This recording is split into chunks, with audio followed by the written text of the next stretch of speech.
the key to actually finding love doesn't necessarily come in the form of finding someone else, right? Basically, what you have to do is you don't have to look for it.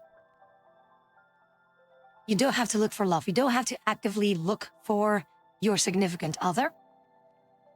It's really not like a search. It's not a detective's case that you must find the one at all solution to whatever you feel, to your depression or to your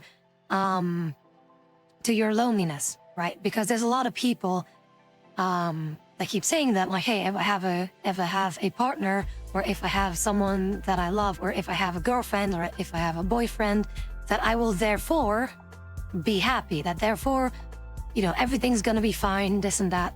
That is actually not going to happen. So it is not the solution to your loneliness. And I constantly see people being so desperate just to find a partner rather than finding the partner.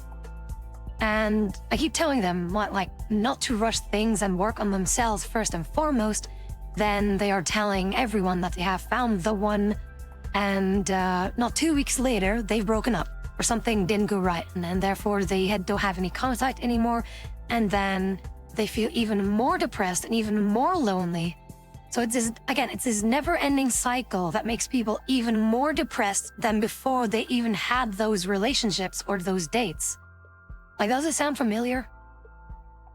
Again, and especially fucking don't go on dating sites or apps. Please do not do that, because I've heard stories of people that used apps like Tinder or whatever the fuck is out there nowadays, and things like that, programs or apps like that, are literally designed to profit off of your loneliness and your desperation.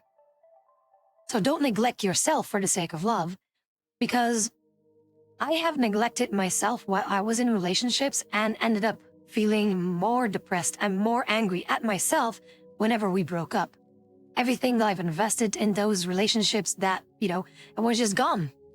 And like my heart, my soul, everything, I've invested so fucking much in every single relationship. And for what ultimately? For what? That's why you should treat yourself like you would treat your potential partner. And there's nothing more attractive than someone who is happy. Positivity is the most attractive thing in the world, disregarding any looks whatsoever. So there's like a little question that I want to ask, or that you should be asking yourself. It's a really simple question. The question is, would you date yourself? Like, we have the pros and the cons, for example. Would you date yourself? I know the vast majority are probably gonna say like, no, because reasons X and Y, because I'm ugly, because I keep being inside my house, I don't leave the fucking house, I only play video games, or I look ugly as hell, I smell like a fucking, I don't know, right? See, that's the thing. That's really something that you should be asking yourself. Would you date yourself? So that's why it's so important to be confident in yourself. Not necessarily in your skills or talents, but literally yourself. That's why you've got to start appreciating yourself for all the things that you have done. Whether it is a big event in your life or even a small chore, fucking be happy that you got that job, that promotion, that house or apartment, or that car, or that gaming PC, or that pet, or that figurine, that video game. Be happy that you did the dishes, that you did the laundry, that you cleaned your house, that you went on a walk, that you practiced that hobby. Be happy for the person that you are. The person you've built yourself to be from birth. The person that is still standing despite everything that's happened.